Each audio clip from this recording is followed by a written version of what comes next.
Close your eyes for a second. Picture the absolute electricity of a North American summer night. The stadium lights are piercing through the dark. The roar of tens of thousands of fans is so deafening it's literally vibrating right through the concrete beneath your feet. You can feel the tension in the air, right? That collective holding a breath from an entire nation back home.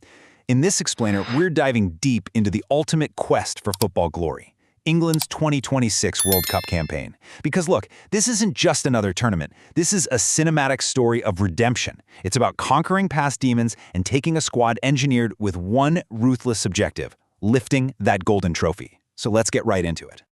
They think it's all over? It is now. We all know the words. Kenneth Wolstenholme in 1966. They are completely immortal. But you know what else they are? They're a ghost. For 60 years, the heavy, suffocating expectations of that single glorious afternoon at Wembley, they've rested squarely on the shoulders of literally every man who has pulled on the Three Lions shirt. Every generation inherits the myth, every generation carries the hope, and every generation so far has fallen just short. The weight of that history, it's just immense. Because what actually followed 1966? 6 decades of heartbreak. Just think back to 1990, picture Gazza's tears in Turin. It was a moment that broke a nation's heart but somehow made them fall in love with the team all over again. Then, fast forward to the modern era, the agonising semi-final defeat in 2018 against Croatia. The unbearable tension of the Euro 2020 final loss on penalties. And then, the crushing blow of the Euro 2024 final. We've been so close. We've touched the silver, but we haven't held the gold. But here's the thing. The pain of those final hurdles, it set the stage for a completely new, ruthless era.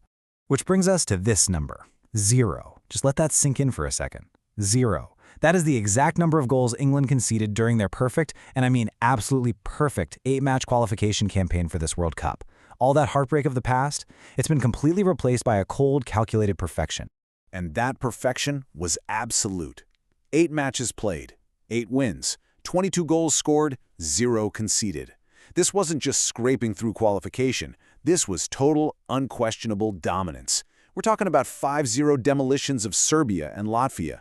This is a squad that didn't just win their ticket to North America. They booked it with the precision of a machine operating at peak capacity.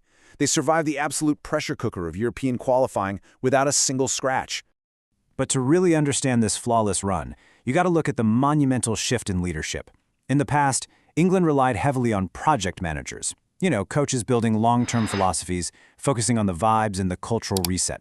But World Cups aren't won over 38-game seasons. They're won in the tight, unforgiving margins of 7 knockout matches. Enter Thomas Tuchel. England didn't hire a project builder this time. They went out and hired a ruthless tournament specialist, a man whose entire career is defined by winning in the exact environment a World Cup creates. Brought in on an 18-month contract with one single objective: win it.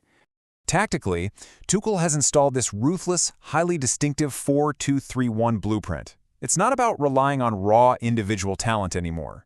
Picture the tactical shift on the pitch. Step 1, you've got advancing fullbacks like Reece James and Nico O'Reilly pushing aggressively into the midfield. Step 2, a double pivot anchored by Declan Rice stepping up to provide a massive protective screen. And Step 3, this creates a compact overload that mathematically dominates the exact spaces where England wants to attack. It's frictionless. It's pressure-tested tournament football.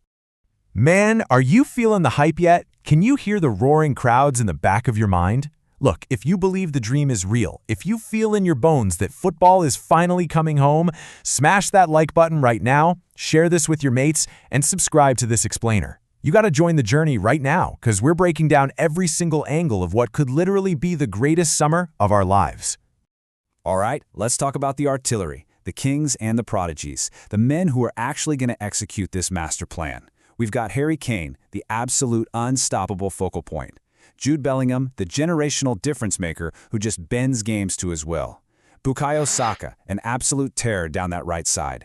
And Declan Rice, the midfield control valve who makes sure the team survives when the heat is turned all the way up. Just picture these stars dominating the pitch, breaking defensive lines, and sending the away end into absolute pandemonium. The absolutely crucial point here is how these players have evolved, and it starts right at the top, with the captain. Harry Kane isn't just a classic finisher waiting in the box for service anymore. He's a complete dual threat. He has become the ultimate deep connector. He drops way into the midfield, pulling opposition center backs completely out of position. He dictates the rhythm and creates these lethal pockets of space for the wingers to exploit. He's basically two attackers in one. And in a tight tournament match, that tactical flexibility is lethal. And then there's the prodigy, Jude Bellingham. Thomas Tuchel honestly said it best. He plays without the weight of the shirt. Just think about that for a second. While past generations literally crumbled under the pressure of the Three Lions badge, Bellingham wears it like armor. He operates fearlessly in those half spaces, arriving late into the box, completely shifting the emotional gravity of the pitch. He raises the absolute ceiling of what this squad can achieve, simply because he refuses to be intimidated by the moment. But hey, let's bring it back to reality and look at the actual battleground. The data for Group L paints England as heavy favorites. We're talking a 70% win probability. Croatia sits at 20%, Ghana at 7%, and Panama at 3%. But listen to me very carefully. World Cups are unforgiving environments. They are the ultimate stress test. You can be the favorite on paper all day long, but one missed tackle, one momentary lapse in concentration in that brutal North American heat, and 4 years of planning just evaporate. We need to aggressively break down these adversaries. Our group stage takes us from Toronto down to Dallas and across the U.S. East Coast. We face Croatia, whose tactical threat is absolute midfield control, spearheaded by a 40-year-old Luka Modric, who apparently just refuses to age. We face Ghana, who under Carlos Queiroz are going to deploy a brutal defensive block and hit us with the blistering counterattacking speed of Kudus and Semenyo. And we face Panama, a team defined by their compact discipline and incredibly rapid transitions. Make no mistake, none of these matches are walks in the park. Let's zero in on that opening match on June 17th, the 2018 rematch. Croatia. Honestly, just saying the name brings back the crushing heartbreak of that World Cup semifinal in Moscow. But this is a chance for pure vengeance. It's Croatia's last stand with their legendary veteran midfield. This match is going to be an absolute war of attrition. It's the perfect test to see if England's new midfield structure can strangle the life out of Modric's passing lanes right out of the gate. And then we hit the African wall. Ghana arrived in a bit of turmoil, suffering some heavy defeats, but they reacted exactly how you'd expect by bringing in Carlos Queiroz.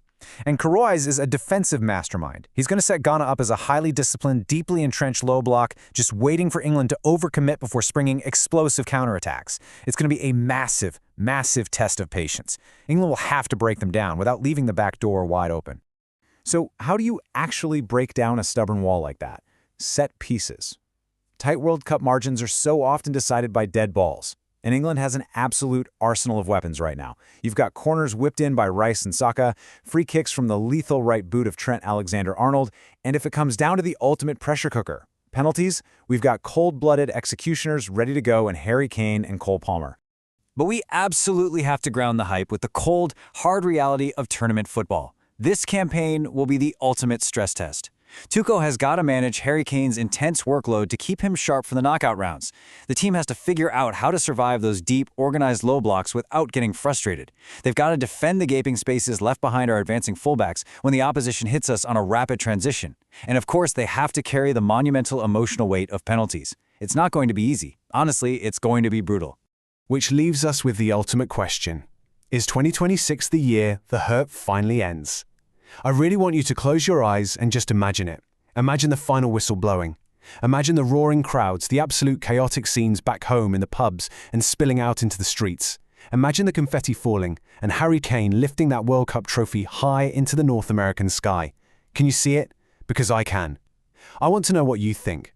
Drop a comment down below right now with your ultimate prediction and tell me exactly which team you're backing. Thank you for joining me on this explainer. The journey to glory starts right now. So, did you find today's explainer useful? Then definitely drop a like, share it out, and subscribe to join the family. Tell us, what should we explore next? Stay well.